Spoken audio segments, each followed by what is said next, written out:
Welcome to Gleaning Mustard Seeds with Jerrie Barber. Mr. Barber is a preacher, a ventriloquist, a barefoot runner, and writes 2 blogs. When Jerrie communicates, he encourages people, try not to learn very much. Find a mustard seed. In the next few minutes, try not to learn very much. Look for something you can do to move a mountain, remove a stumbling block, or provide a stepping stone for yourself or someone else. And now, here's Jerrie with this week's mustard seed. Good, mature relationships usually go through 3 stages. 1, honeymoon. 2, disappointment. 3, reality. Be sure to listen to the previous episode 29, to get the proper context for today's mustard seed. Usually, a courtship that ends in marriage goes through the 3 relationships. First, the honeymoon. The honeymoon we're discussing is a stage, not a place or an event. A man meets an ideal woman. He tells his friend, "She's beautiful. She is intelligent. She's thoughtful and kind. Everything is perfect and wonderful." Then comes disappointment. It will come, sometimes before marriage and certainly after marriage. Here's some quotes to show that disappointment is set in. The honeymoon is over when he decides his bride is skinny instead of slender. The honeymoon is over when he stops helping her with the dishes and does them all by himself. Jacob in the Old Testament wasn't the first person to find someone different in the bed with him the next morning from the one he thought he married the night before. "I didn't know he drank that much. She won't get up and cook breakfast. He snores so much I can't sleep. She quit coming to church after we got married."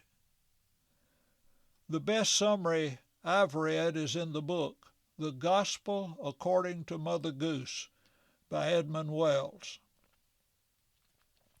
Once the I-do's have been said and the honeymoon are over, Prince Charming has turned into a grouch, slouched on the couch, and Cinderella has switched to a witch with an itch for having her own way in everything. All too often, days spent in courting are succeeded by days spent in court, and too many partnerships are wrecked on the hard rocks of reality that forever and everywhere loom up in the sea of matrimony. The disappointment stage is critical. The relationship will usually take one of 2 directions: dissolving or strengthening. There are more ways to run than one. One, of course, is to get a divorce, but others are get drunk, blame others because you're not living happily ever after, make excuses for being less than Sleeping Beauty or Prince Charming. Rather than working on improvement, take up a hobby or a sport that removes you from the relationship. A wife once said, "You don't love me anymore. All you ever think about is golf, golf, golf. I bet you don't even remember the day we got married." Her husband answered, "Of course I do, darling. That's the day I sank a 69-foot putt." Another way to remove ourselves: watch TV or scroll on the cell phone rather than talk. Spend more time on the job or get a second job. It's a fact, believe it or not, that when one's marriage doesn't provide for the normal husband and wife what marriage is supposed to provide, partners will tend to find these things elsewhere. While it is often adultery, it isn't always. It can be losing oneself in business, or sports or clubs or arts or crafts or 100 other things. A preacher told this story.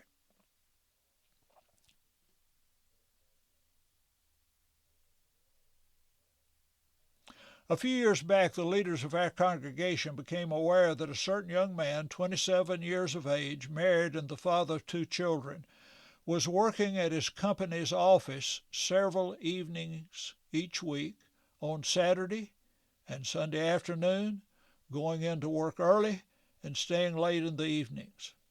They asked me to check into the matter.